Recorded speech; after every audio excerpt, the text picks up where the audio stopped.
ازيكم يا جماعه؟ عاملين ايه؟ وحشني كتير كتير كتير حبيباتي. طبعا بصوا، دي مواعين من امبارح. مين حاله حالي؟ اكيد كلكم نصحى من النوم يا دوبك نصلي ركعتين ونخش على المطبخ. بعد الاكل نغسل المواعين ونعمل الاكل ونعمل البسبوسه ونعمل الكنافه وننزل على الصلاه ونطلع نحضر السحور ونعمل الاكل. مين حاله حالي؟ يا لهوي. النهارده كل سنه وانتم طيبين. كام يوم رمضان؟ 11 رمضان. شهر بيجري والله ما مصدقه، يعني 11 رمضان مش مصدقه. شهر بيجري. كل سنه وانتم طيبين، يا ربنا يعيد عليكم ايام بخير يا رب. ما بصورلكوش اكل من اول رمضان لسبب كل اليوتيوبر، كل اليوتيوب. عملنا مكرونه بشاميل النهارده، عملنا رقاق النهارده، عملنا محشي النهارده. احنا عملنا كل ده، عملنا كل ده. عملنا الرقاق وعملنا المحشي وعملنا المكرونه بشاميل وعملنا الطبيخ وعملنا الفريك وعملنا البط وعملنا كل حاجه. طب يا بنتي يا امل، طالعه تعملي ايه يعني؟ طالعه اوريكم 11 يوم رمضان. الناس بتصور من اول رمضان وانا اللي بصوا طبعا افضل فريده منهم. هتعملي ايه النهارده؟ في ناس عندنا هنا عندها وحمه من اول يوم رمضان. هنعمل لها ورق العنب. ورق العنب غالي قوي في السوق بس ما يغلاش على الحبايب. ورق العنب، عامل ورق عنب، جايبه كوسه وجايبه فلفل رومي وجايبه فلفل حراق وجايبه ملوخيه وهنعمل فراخ. مع اني كنت طبخه امبارح ولا ايه؟ هقول ايه؟ هقول يلا يلا. حطيت في الشوربه. انا دايما شوربه الفراخ او اي شوربه عندي بهتم قوي بيها، يعني بحط لها كل التحبيش بتاعها. ايه تحبيشك يا امل؟ زي كالعادي يعني. بحط اللي هو اللومي، بحط قشر الليمون اللي انا بحطه على الفرخه عشان انضفها، بحط بصلايه، بحط جزرايه، بحط ورق رورة، بحط حبهان، حبهان، بحط مرقه دجاج، بحط فلفل اسود، بحط بهارات، بحط ملح. عندك اي خضار تاني حطيه، زي ايه؟ طماطمايه حطيها، فلفل رومي حطيه. الشوربه دي انت اللي بتسقي بيها الاكل، فهي اللي هتديكي الطعم في الاكل. تمام؟ تمام. حطي لايك بقى، ها؟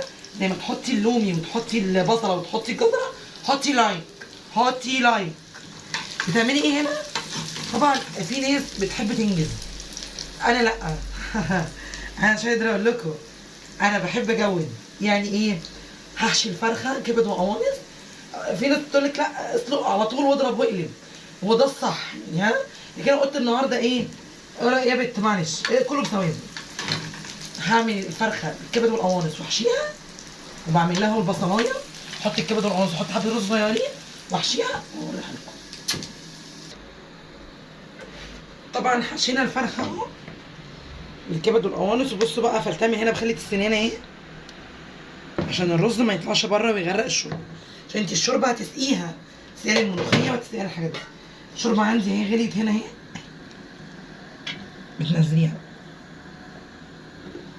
ودي ميه الورق عنب. ورق عنب في ناس بتحط له كمون وملح مش عارف ايه، انا بحط حبه ملح اهو، حطوا اللي تحطوه مع شويه زيت، ندعه زيت صغير قوي اهو. ليه يا امل الزيت؟ هو انت بتسلقي مكرونه؟ لا يا جماعه، الزيت علشان كل ورقه وورقه تبقى متفرطه عن بعضها عشان ما يلزقش ببعض. وانا بحط زيت. انت تحطي زيت حطي زيت، عشان تحطي زيت ما تحطيش زيت، ماشي؟ دي زيت.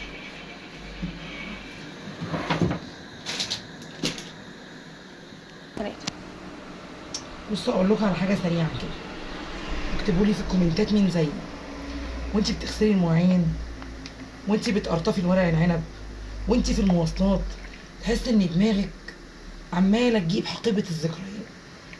والله يا جماعه يعني اكتر حاجه وانا بفكر فيها وانا بغسل المواعين في وقت كده، يعني ببقى ساكته ومركزه في اللي انا فيه، بقوم بقى ايه دماغي شغاله بقى مقلبه عليا كل الذكريات، كل المواجع، تفكري مش عارفه في ايه تعملي ايه. مين زيي؟ ها؟ مين زيي؟ واللي وصل لغايه ورق العنب يحط لي لايك. ورق العنب يستاهل لايك، حطي لايك يلا. بصوا بقى التسبيكه على النار اهي، بصوا حمرا ازاي وجميله ازاي، تسبيكه موله. دي الصلصه اللي فرستها معاكم. بصوا يا جماعه التفريزات دي مش معناها ان انت خلاص ما بتعمليش حاجه بعدها، لا بتساعدي، بتنجزي في وقتك شويه، بتريحي نفسك شويه. فهي دي الطماطم اللي احنا فرزناها. والثوم طبعا هنعمل ملوخيه، فالثوم برده مفرزينه سهل علينا. ودي الفرخه اهو حشيتها بالكبد والقوانص واحطها في الفرن. والملوخيه اهي قرطفناها ونقعاها لسه هتتخرط. ها انا ما بقتش، كنت الاول بجيب في كيس، دلوقتي لا ما بجيبش كيس. وهوريكم بقى الفينش الاخير. لا هوريكم وانا بحشي عشان اوريكم الصباع بتاع ورق العنب. ماشي، حطي لايك، ها حطي لايك يلا. عارفين يا جماعه الساعه كام؟ الساعه 5:50. ادعوا لي بقى بالله عليكم الحق، بالوقت ازف عليا مع اني والله يعني عامله من بدري مش عارفه ايه. يلا ان شاء الله نلحق الفطار يا جماعه. ده شكل الاكل لما خلص، قولي رايكم ايه؟ احنا بنفطر بعد الناس ما فطروا، بس الاكل يستاهل.